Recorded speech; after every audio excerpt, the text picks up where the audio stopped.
সুপ্রিয় শিক্ষার্থীবৃন্দ, অনলাইনের আজকের আয়োজন অর্থাৎ সয়েল সার্ভে অ্যান্ড ল্যান্ড এভালুয়েশনের 7ম ক্লাসে তোমাদের স্বাগতম জানাচ্ছি। আমি সঞ্জীব কুমার পাল, অধ্যাপক মৃত্তিকা বিজ্ঞান, সরকারি গৌরনদী কলেজ। আশা করি সৃষ্টিকর্তার কৃপায় তোমরা নিরাপদে আছো। বিগত ক্লাসের বিষয়াবলী তোমরা নিশ্চয়ই কমপ্লিট করেছো। বিগত ক্লাসে আমরা আলোচনা করেছিলাম land use planning, land capability classification, land suitability classification. আজকে আমরা আলোচনা করব crop suitability classification of soil, remote sensing, application of remote sensing, differentiate exploratory reconnaissance, detail soil.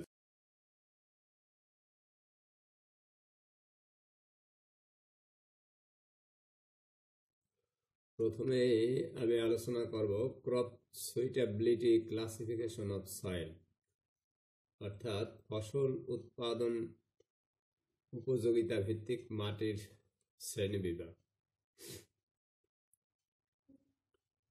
নির্দিষ্ট এক প্রকার ফসল উৎপাদনে মাটির তুলনামূলক সাড়া দেয়াকে ফসল উৎপাদন উপযোগিতা বলে। আমাদের চাষাবাদীয় জমিতে ফসল উৎপাদন ধারাকে বারংবার লক্ষ্য করলে দেখা যায়, আমাদের কোনো জমিতে গম ভালো জন্মে, কোনো জমিতে ধান ভালো জন্মে, অন্য একটি জমিতে আখ ভালো জন্মে, আবার কোন জমিতে গোল আলু খুব ভালো জন্মে। এর দ্বারাই প্রতীয়মান হয় যে মৃত্তিকার অন্তর্নিহিত গুণাগুণেই নির্দিষ্ট জমিতে নির্দিষ্ট প্রকৃতির ফসলকে জন্মাতে প্রভাবিত করে। এই ফসল উৎপাদন উপযোগিতা যাচাই বৃষ্টিপাত এর উপর নির্ভরশীল বা যথাযথ সেচ ব্যবস্থাপনাকে ভিত্তি ধরা যেতে পারে। জমিতে ফসল উৎপাদন উপযোগিতা নির্ধারণে ভূমি ও মাটির বৈশিষ্ট্যকে প্রয়োজনের নিরিখে সমন্বয় করতে হবে। ভূমি ও মাটির যে সকল বৈশিষ্ট্যকে সহজে মাঠ পর্যায়ে নির্ণয় করা যায়, সেগুলি ফসল উৎপাদন উপযোগিতা ভিত্তিক শ্রেণীবিভাগ করার ক্ষেত্রে নির্ণায়ক হিসাবে নেওয়া হয়।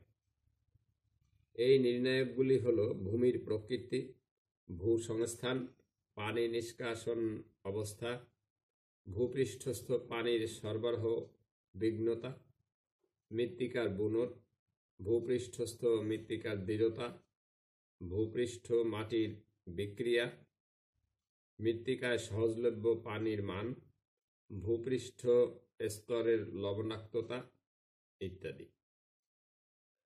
উক্ত বিষয়াদিকে বিবেচনায় রেখে ফসল উৎপাদন উপযোগিতা ভিত্তিক শ্রেণী বিভাগে মাটিকে 3 ভাগে ভাগ করা যায়, যেমন উপযোগী, দ্বিতীয় শ্রেণীর উপযোগী বা মোটামুটি উপযোগী, অনুপযোগী।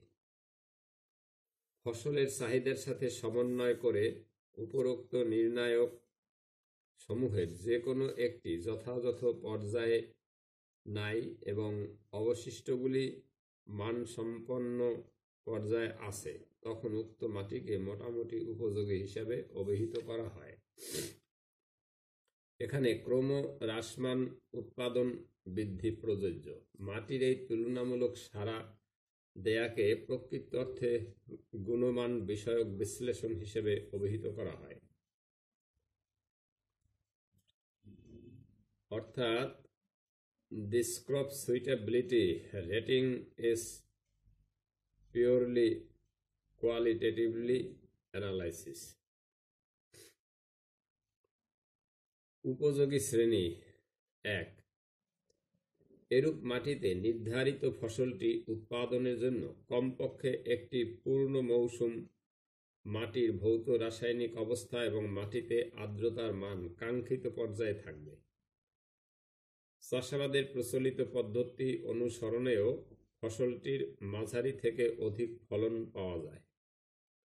আর উন্নত ব্যবস্থাপনা ও আধুনিক প্রযুক্তি প্রয়োগে উক্ত ফসলটির সর্বাধিক ফসল পাওয়া যায়।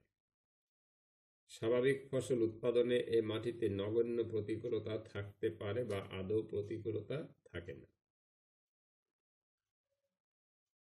উপযোগী শ্রেণী 2।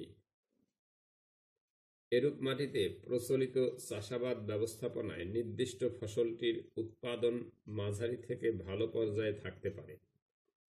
এ জমিতে কাঙ্ক্ষিত ফসলটি উৎপাদনের উপযোগী মাটির ভৌত অবস্থা এবং তাতে আর্দ্রতার মান প্রয়োজন অনুযায়ী নাও থাকতে পারে। মাটির উর্বরতা পরিস্থিতি মাঝারি থেকে নিম্ন পর্যায়ে থাকে। জমিতে ফসল উৎপাদন বিষয়ক প্রতিকূলতা উপযোগী শ্রেণী 1 থেকে বেশি থাকে। উন্নত ব্যবস্থাপনা ও উন্নত প্রযুক্তি প্রয়োগে ফসলটির ফলন বেশি হতে পারে, তবে আর্থিক ব্যয় উপযোগী শ্রেণী 1 থেকে বেশি হবে। উপযোগী শ্রেণী 3 বা অনুপযোগী। এরূপ জমিতে প্রচলিত বা গতানুগতিক মৃত্তিকা ব্যবস্থাপনায় কাঙ্ক্ষিত ফসলটির উৎপাদন অল্প বা খুব অল্প হতে পারে। জমিতে ফসল উৎপাদন বিষয়ক প্রতিকূলতা সর্বাধিক দেখা যায় বা ফসল উৎপাদন অত্যন্ত ঝুঁকিপূর্ণ হতে পারে। মাটির আর্দ্রতার মান, ভৌত রাসায়নিক অবস্থা অনাকাঙ্ক্ষিত পর্যায়ে থাকে। জমির উর্বরতা মান বেশ নিম্ন পর্যায়ের হবে। জমি ব্যবস্থাপনা ও উন্নত প্রযুক্তি প্রয়োগে হয়তো কাঙ্ক্ষিত ফসলটির ফলন মধ্যম মানের হয়, যা অর্থনৈতিক বিবেচনায় লাভজনক নয়।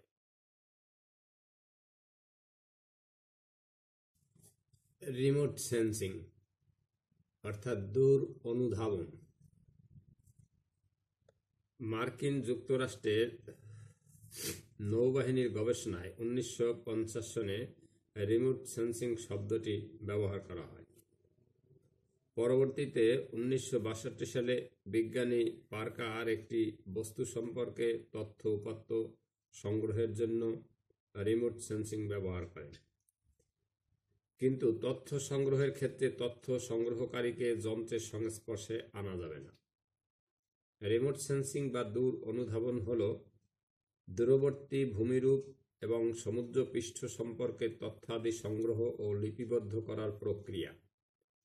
এ প্রক্রিয়ায় যে বস্তু বা ক্ষেত্র সম্পর্কে অনুসন্ধান চালানো হয় তার সাথে কোনো সরাসরি সম্পর্ক স্থাপিত হয় না। তাই অনুধাবনের কাজে বিদ্যুৎ চৌম্বকীয় বর্ণালীর দৃশ্যমান, অবলোহিত কিংবা মাইক্রোওয়েভের অংশগ্রহণের দ্বারা করা হয়। কোনো উড়োজাহাজের বা স্যাটেলাইটের সংস্থাপিত দূর অনুধাবকদের সাহায্যে দূর অনুধাবন করা হয়ে থাকে। সুতরাং সংজ্ঞা হিসেবে বলা যায়, দূর অনুধাবন বা রিমোট সেন্সিং এমন একটি পদ্ধতি যার সাহায্যে কোনো বস্তু সম্পর্কে তথ্য উপাত্ত সংগ্রহ করা যায়, কিন্তু বস্তুটি সংস্পর্শে আনা হয় না। এরকম উপাত্ত সংগ্রহকারী আলোকরশ্মি ব্যবহার বিষয়ক কার্যক্রমকে রিমোট সেন্সিং বলে। আরো বিস্তৃতভাবে বলা যায় যে কোনো একটি গবেষণায় কোনো বস্তু বা সম্পদ বা কোনো তত্ত্ব সম্পর্কে বিভিন্ন তথ্য সংগ্রহের পরিমাপক পদ্ধতিকে দূর অনুধাবন বা রিমোট সেন্সিং বলে। ক্লাসিফিকেশন অফ রিমোট সেন্সিং, দূর অনুধাবনের শ্রেণীবিভাগ। বর্তমান বিশ্বে কৃষি বিজ্ঞানের বিভিন্ন শাখায়, যেমন মৃত্তিকা জরিপ, পানি সমুদ্র নির্ধারণ, শস্য ব্যবস্থাপনা, ভূমি ব্যবহারের পরিকল্পনা প্রভৃতি বিষয়ে দূর অনুধাবন বা রিমোট সেন্সিং ব্যাপকভাবে ব্যবহৃত হচ্ছে। রিমোট সেন্সিং প্রধানত 2 প্রকার: সক্রিয় বা প্রত্যক্ষ দূর অনুধাবন এবং নিষ্ক্রিয় বা পরোক্ষ দূর অনুধাবন। সক্রিয় বা প্রত্যক্ষ দূর অনুধাবন: যখন কোনো সেন্সিং ডিভাইস থেকে সরাসরি বিদ্যুৎ চৌম্বকীয় রশ্মি নির্গত হয়ে বস্তুর উপর পতিত হয় এবং প্রতিফলিত হয়ে সেটি ডিভাইস অবস্থানে ফিরে আসে, তাকে সক্রিয় বা প্রত্যক্ষ দূর অনুধাবন বলে। এর মাধ্যমে উক্ত বস্তুতে কতটুকু শক্তি নিহিত আছে তার পরিমাণ জানা যায়, যেমন রাডার ও লেজার ইত্যাদি। নিষ্ক্রিয় বা পরোক্ষ দূর অনুধাবন: যখন কোনো প্যাসিভ সেন্সিং ডিভাইস হতে নির্গত বিদ্যুৎ চৌম্বকীয় রশ্মি অন্য কোনো উৎস থেকে আগত রশ্মি নির্ণয় করতে পারে, তবে সে প্রকার রিমোট সেন্সিংকে প্যাসিভ সেন্সিং বলে। সেন্সর হতে নির্গত রশ্মিকে ফটোগ্রাফিক ইমেজে রূপান্তর, তার হিসেবে জানা,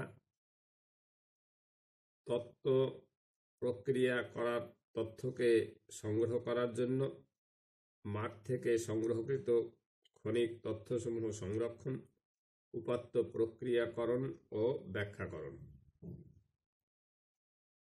রিমোট সেন্সিং এর মূল নীতি। রিমোট সেন্সিং এর মূল নীতিগুলো হলো: বিদ্যুৎ চৌম্বকীয় শক্তির উৎস হতে পৃথিবী পৃষ্ঠের দিকে শক্তি নির্গমন এবং বায়ুমণ্ডল ভূপৃষ্ঠের ক্রিয়াকর্ম, পৃথিবী পৃষ্ঠের সাথে শক্তির প্রতিক্রিয়া বা সম্পর্ক, রিমোট সেন্সরের দিকে ফিরে আসা শক্তির মান বা মাত্রা, সেন্সর হতে নির্গত রশ্মি বা শক্তি ফটোগ্রাফিক ইমেজে রূপান্তর বা ফিরে আসা বৈদ্যুতিক রশ্মির ফলাফল, সেন্সরের প্রাপ্ত ফলাফল সংরক্ষণ, উপাত্ত প্রক্রিয়া করে যে যথাযথ সংরক্ষণ করে তথ্য প্রক্রিয়া করা, মৃত্তিকার সঠিক তথ্যসমূহ সংরক্ষণ, উপাত্ত প্রক্রিয়াকরণ ও ব্যাখ্যাকরণ। এবারে কৃষিতে বা মৃত্তিকা জরিপের ক্ষেত্রে রিমোট সেন্সিং এর প্রয়োগ, ব্যবহার বা সুবিধা। কৃষিতে রিমোট সেন্সিং এর গুরুত্ব অপরিসীম। কৃষিতে রিমোট সেন্সিং প্রয়োগের সুবিধা অনেক। কৃষিক্ষেত্রে বা মৃত্তিকা জরিপের ক্ষেত্রে রিমোট সেন্সিং প্রয়োগের সুবিধাগুলি হল: কৃষি বস্তুর বৈজ্ঞানিক প্রয়োগ।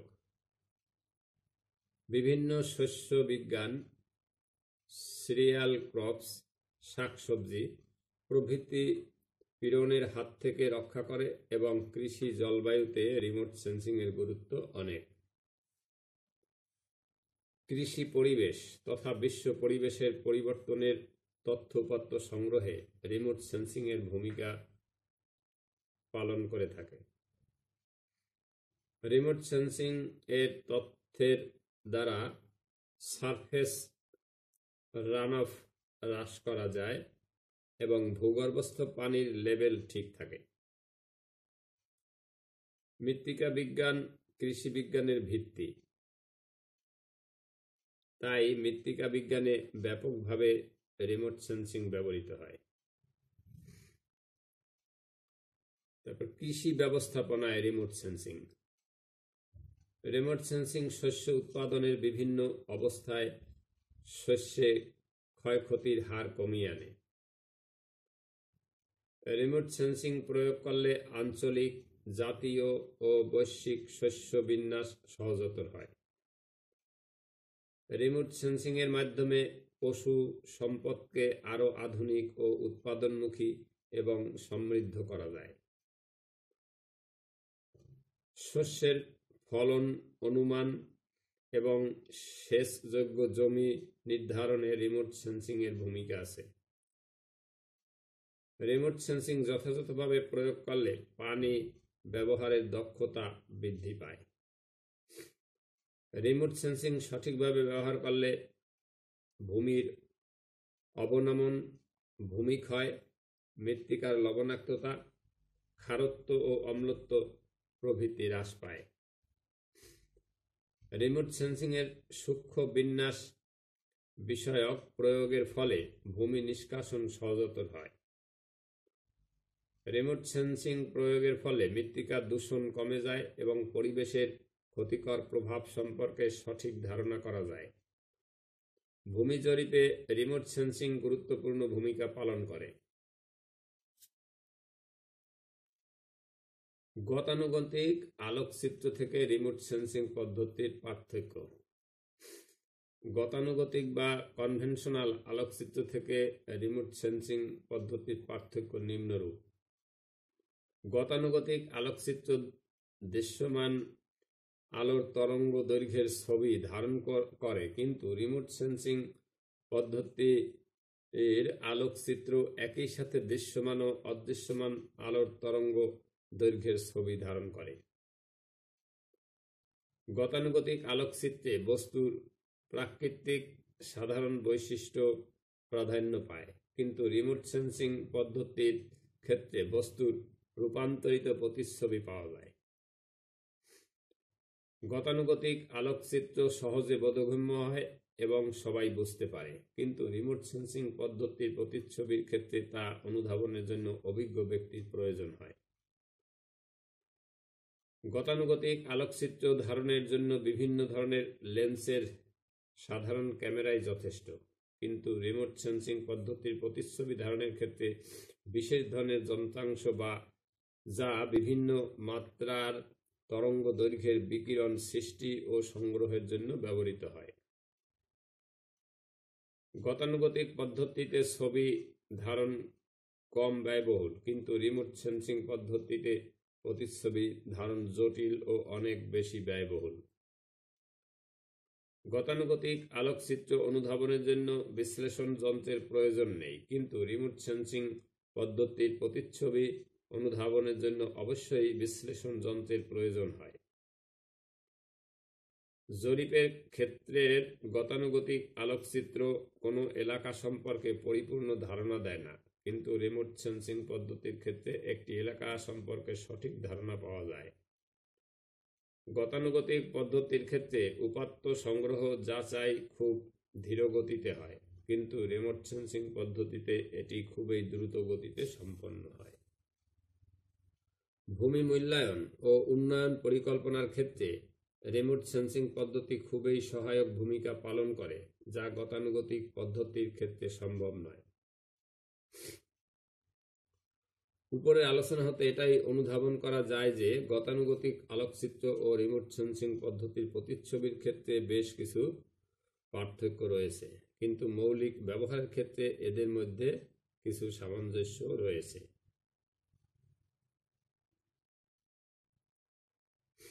গতানুগতিক আলোকচিত্র থেকে রিমোট সেন্সিং পদ্ধতির প্রতিচ্ছবির সুবিধাসমূহ।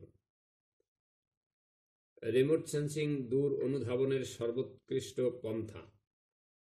বহু বর্ণালী আলোকচিত্রে পৃষ্ঠ থেকে প্রতিফলিত শক্তিকে কয়েকটি ভিন্ন ভিন্ন তরঙ্গ দৈর্ঘ্যের ব্যান্ডে বিভক্ত করে ফেলে এবং ফিল্মের প্রতিটি বর্ণালী ব্যান্ডকে আলাদা করে চিহ্নিত করা যায়। এ পদ্ধতিতে এমনভাবে বৈশিষ্ট্যমূলক ব্যান্ড ওয়াইট নির্বাচন করা হয় যাতে ভূমিরূপে প্রদত্ত অঞ্চল সর্বোচ্চ উজ্জ্বলতা প্রদর্শন করে। এ আলোকচিত্র প্রচলিত সাদা কালো বা রঙিন ছবির তুলনায় কার্যকর ও বর্ণালীর গুণগত মান বৃদ্ধি পায়। এ পদ্ধতির বর্ণালীর নির্বাচন ক্ষমতার জন্য অনেক খুঁটিনাটি তথ্য জানা সম্ভব হয়।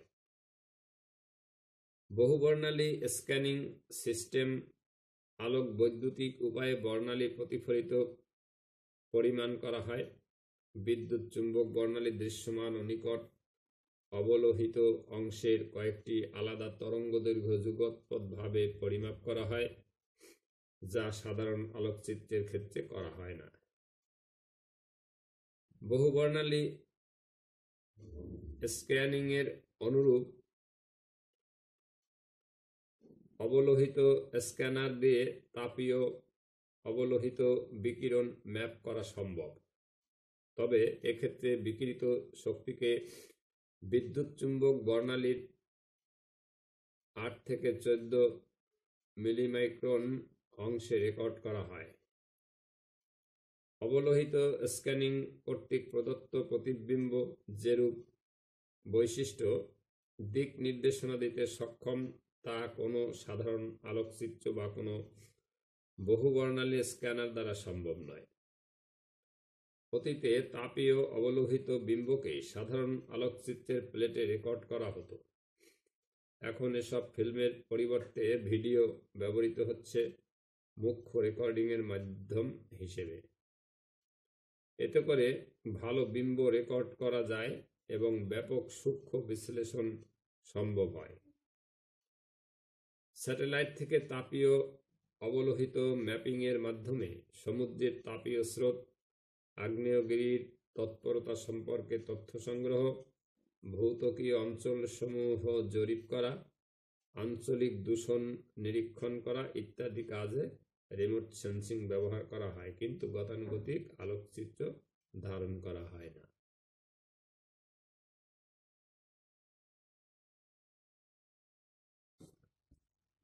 এবারে ডিফারেন্সিয়েট এক্সপ্লোরেটরি রিকগনাইসেন্স ও ডিটেইল সয়েল সার্ভে। আমরা এই 3 প্রকার সয়েল সার্ভের মধ্যে কিভাবে পার্থক্য নির্ণয় করতে পারি সেই বিষয়গুলো। যেমন এক্সপ্লোরেটরি সয়েল সার্ভে, এটি হালকা কোনো একটি এলাকা পায়ে হেঁটে আনুমানিকতার সাহায্যে পা দ্বারা অনুভবের মাধ্যমে মৃত্তিকা পরীক্ষা নিরীক্ষা তথা অনুসন্ধান করাকে এক্সপ্লোরেটরি সয়েল সার্ভে বলে। আর যে জরিপের মাধ্যমে মৃত্তিকাকে মোটামুটি মৃত্তিকা সঙ্গ উপযোগী মাটির বর্ণনা, গুণাবলী সংগ্রহ, পরীক্ষা নিরীক্ষা ও মানচিত্র অঙ্কন করা হয় তাকে রিকগনাইসেন্স সয়েল সার্ভে বলে। আর যে জরিপের মাধ্যমে মৃত্তিকা শ্রেণীবিভাগের সর্বনিম্ন এককের সাহায্যে মাটির সীমানা নির্ধারণ সহ বিভিন্ন গুণাবলী সংক্রান্ত উপযুক্ত তথ্য সংগ্রহ করা হয় তাকে ডিটেইল সয়েল সার্ভে বলে। এক্সপ্লোরেটরি সয়েল সার্ভে 6th অর্ডারের অন্তর্ভুক্ত, আর রিকগনাইসেন্স সয়েল সার্ভে 4th অর্ডারের অন্তর্ভুক্ত এবং ডিটেইল সয়েল সার্ভে 2nd অর্ডারের অন্তর্ভুক্ত। এক্সপ্লোরেটরি সয়েল সার্ভে ব্যবহৃত scale 1:5 lakhs. Reconnaissance soil survey ব্যবহৃত স্কেল 1:2,50,000 আর ডিটেইল সয়েল সার্ভের স্কেল 1:25,000। এক্সপ্লোরেটরি সয়েল সার্ভে মৃত্তিকার মৌলিক তথ্য পাওয়া যায়, আর reconnaissance soil survey exploratory soil সার্ভের তুলনায় মৃত্তিকা সম্পর্কে অনেক বেশি তথ্য পাওয়া যায়। রিকগনাইসেন্স সয়েল সার্ভে অপেক্ষা এই জরিপে অর্থাৎ ডিটেইল সয়েল সার্ভে মৃত্তিকা সম্পর্কে অনেক বেশি তথ্য পাওয়া যায়।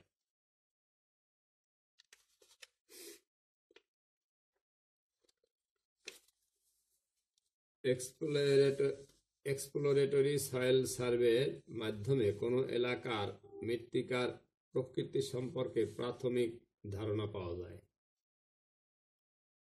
রিকগনাইসেন্স সয়েল সার্ভে শুধু একটা অংশই পর্যবেক্ষণ করা যায়, মৃত্তিকার একটা অংশই শুধু পর্যবেক্ষণ করা যায়। আর ডিটেইল সয়েল সার্ভে একটি পূর্ণাঙ্গ মৃত্তিকা জরিপ, অর্থাৎ বিভিন্ন অংশই এটা দ্বারা নির্ধারণ করা হয়। এক্সপ্লোরেটরি সয়েল সার্ভের খরচ কম এবং অল্প সময় ও অল্প শ্রমিক লাগে। আর রিকগনাইসেন্স সয়েল সার্ভের খরচ খুব কম, তবে এক্সপ্লোরেটরি সয়েল সার্ভে অপেক্ষা বেশি এবং সহজ পদ্ধতি, আর ডিটেল সয়েল সার্ভে ব্যয়বহুল এবং সময় সাপেক্ষ।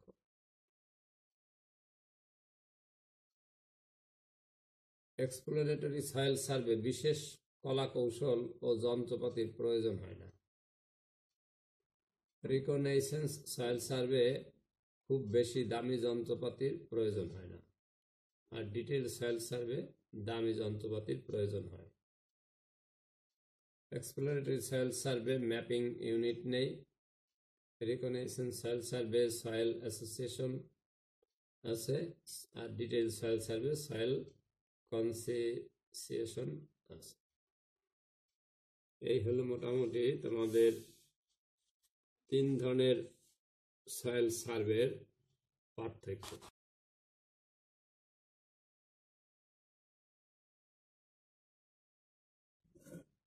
কৃষি জমির সম্ভাবনা ও প্রতিবন্ধকতা মৃত্তিকা জরিপের মাধ্যমে কিভাবে মূল্যায়ন করা যায়?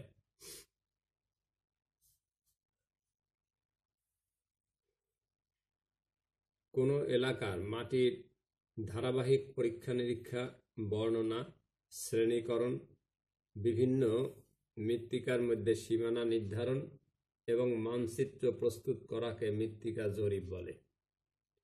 মৃত্তিকা জরিপের প্রধান উদ্দেশ্য হল মৃত্তিকার ফসল উৎপাদনের উপযোগিতা বের করা এবং মৃত্তিকায় বিভিন্ন ভৌত ও রাসায়নিক ধর্ম যেমন বুনট, সংযুতি, দৃঢ়তা, পিএইচ মান, জৈব পদার্থ, পুষ্টি উপাদান ইত্যাদি জানা এবং জমির প্রতিকূল অবস্থা বের করা। জরিপের মাধ্যমে কোনো নির্দিষ্ট জমি ফসল উৎপাদনের জন্য অথবা প্রকৌশলীয় কাজের জন্য উপযোগী কিনা প্রথমে তা বের করা হয়। অর্থাৎ জরিপের মাধ্যমে ওই জমির মৃত্তিকাকে মাঠে এবং গবেষণাগারে ব্যাপক পরীক্ষা নিরীক্ষা করে ওই জমি কোন ভালো কাজের জন্য উপযোগী তা বের করা হয়। জরিপের মাধ্যমে জমিটি মাঠ ফসলের জন্য উপযোগী হলে কোন মাঠ ফসলের জন্য সবচেয়ে বেশি উপযোগী তা বের করা যায়। কারণ জরিপের মাধ্যমে মৃত্তিকার পুরুত্ব, সংযুতি, বুনট, পিএইচ মান, দৃঢ়তা, জৈব পদার্থের পরিমাণ ইত্যাদি নিখুঁতভাবে পরীক্ষা নিরীক্ষা করে তাদের অবস্থা জানা যায়। ফলে এর উপর ভিত্তি করে ফসল নির্বাচন, ব্যবস্থাপনা ও পরবর্তী করণীয় কাজগুলো সহজে করা যায়। তাছাড়া জরিপের মাধ্যমে জমির অন্যান্য উপযোগিতাও জানা যায়, অর্থাৎ ওই জমি প্রকৌশলীয় কাজের উপযোগী কিনা তাও বের করা যায়। যেমন জমিতে রাস্তাঘাট, রেলপথ, বিমানবন্দর, অট্টালিকা প্রভৃতি নির্মাণ করা যাবে কিনা তাও জানা যায়। এসব প্রকৌশলীয় কাজের জন্য উক্ত জমিটি কতটুকু উপযোগী এবং এর জন্য পরবর্তীতে কি কি পদক্ষেপ গ্রহণ করতে হবে তা জরিপ কাজের মাধ্যমে জেনে জমিকে সঠিকভাবে মূল্যায়ন করা যায়। জরিপের মাধ্যমে কোনো একটি জমিতে কৃষি খামার করা যাবে কিনা বা অন্য কোনো প্রকল্প গ্রহণ করা যাবে কিনা তাহা সহজে নির্ণয় করা যায়।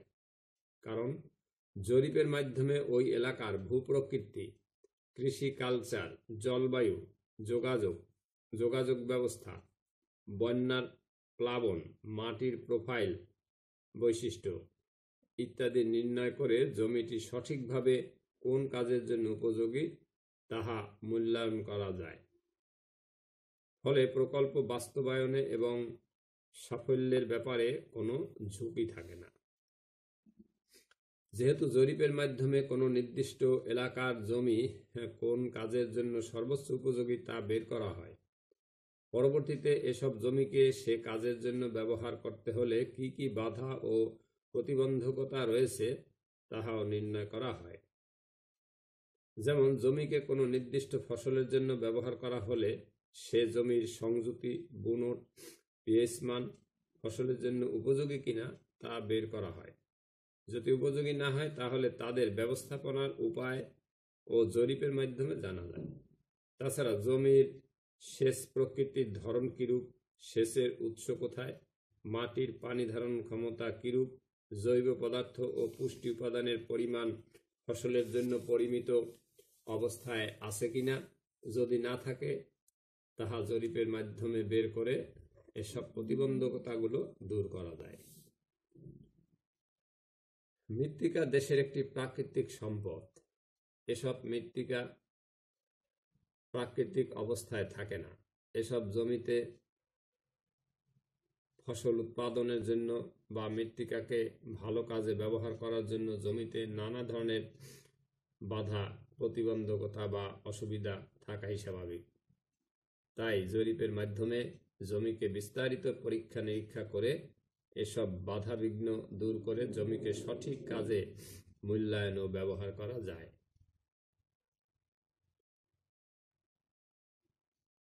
তোমাদের soil survey and land evaluation যে পেপারটি শুরু করেছিলাম, আজকে এখানে সেই পেপারটি শেষ হয়ে গেল। এরপরে আমরা নতুন আরেকটি পেপার শুরু করব। তো আজ এ পর্যন্তই। তোমরা ভালো থেকো, আমার জন্য দোয়া করো, স্বাস্থ্যবিধি মেনে চলবে, বাহিরে গেলে অবশ্যই মাস্ক পরবে। সকলকে ধন্যবাদ।